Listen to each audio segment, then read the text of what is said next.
From homeschooling and virtual learning to finding things to do and pass the time, the COVID-19 crisis can be especially difficult for children. So what can parents do to make this challenging time easier and more manageable? Well, joining us today with some timely tips is Jennifer Lopez. She is the author of the book Chief Executive Mom and the founder of Assistant Pro, a staffing agency that specializes in assisting families with everyday repetitive tasks. Jennifer, thank you so much for joining us.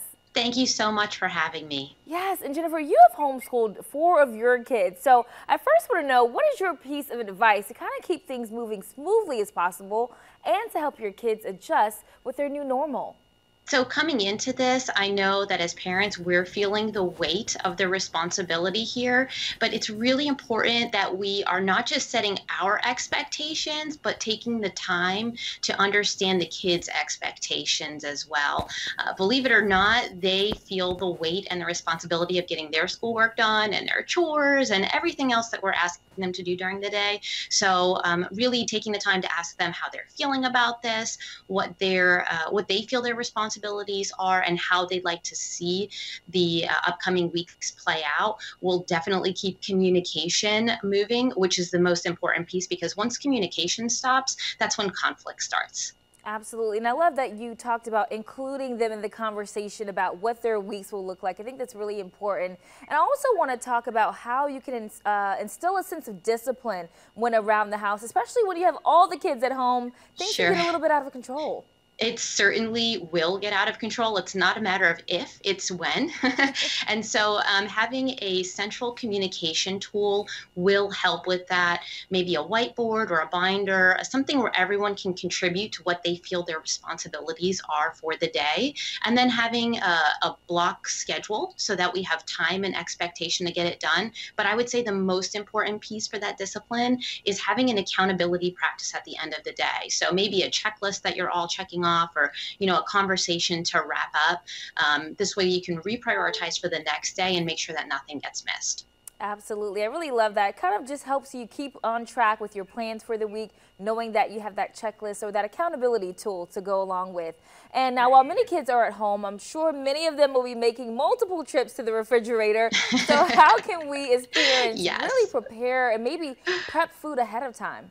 Yeah, so actually I love this topic because this is something that we can incorporate into home education, and it's that fun in the kitchen. So at least once a week, if you've got more than 3 like me, definitely at least once a week. But engage the kids in making, grab and go, portioned out snacks, maybe grapes and cheese, maybe carrots or, red or green peppers.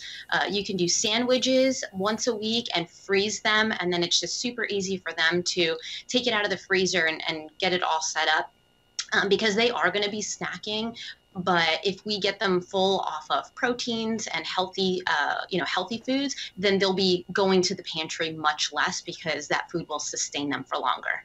Absolutely. Healthy foods are the key for sure. And lastly, what are some resources that you would recommend to parents for those that are transitioning into homeschooling during this time?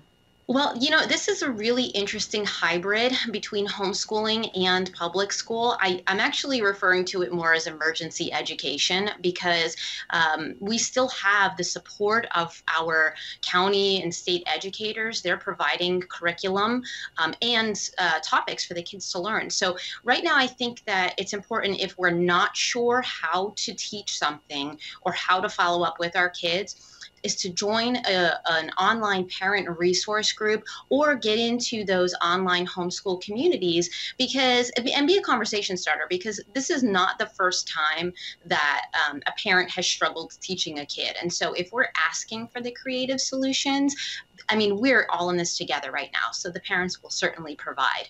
Absolutely. You have provided us with so many great tips today, Jennifer. And before we go, any other suggestions that you want to recommend to parents, especially on ways to incorporate fun throughout the day? Yeah, absolutely. So, right now we are certainly in a crisis, but it's so important to look around. And if we wake up healthy, then we're waking up with an opportunity to have family time without the pressures of going out and running errands and doing the day-to-day.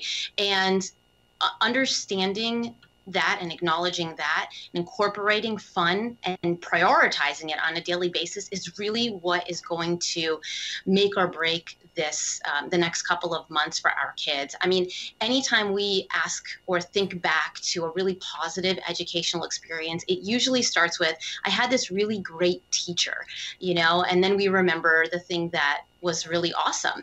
Right now, we have to be that great teacher. And so our mindset is important. And so playing and fun should be at the top of our priority list, to incorporate that at least once a day. And I think that that'll make for a really a more memorable experience rather than remembering this as just a crisis. I love that. Parents becoming great teachers. That was beautiful what you said. So Jennifer, thank you again so much for joining us. And before we go, where can people go to find out more tips like this and to learn more about your book?